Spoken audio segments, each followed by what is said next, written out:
Hey everybody, this week's Torah portion is Parsha Va'eira. And in this week's Torah portion, the Torah tells us that Moshe went and initiated the 10 plagues.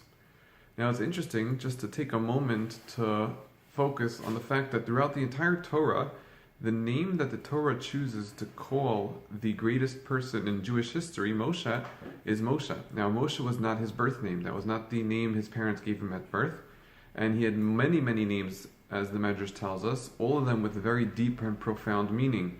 So for example, one of his names was Yedidya, which means beloved of God. And each of his names had a way of expressing something great that he did. But the name that the Torah uses for him is none of them. None of the names that describe something great about him. Rather, the name that the Torah uses is what Moshe, which was given to him by his stepmother, Basia. When she drew him out of the water, she said his name is Moshe because Moshe means to draw out of the water, or drawn from the water.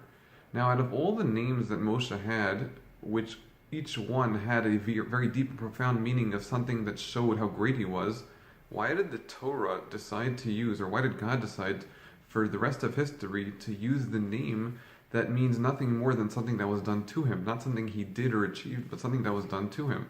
Moshe just means he was drawn from the water. What's so special about that? And our rabbis tell us that in that name is really the root of everything else he ever accomplished in his life. Because why was he drawn from the water, or who drew him from the water? Someone who was risking their life to help a little innocent baby. That act of trying to help an innocent victim, someone who had no one else to help him, was what got ingrained into him. Because someone did that for him, he now spent the rest of his life doing that for others.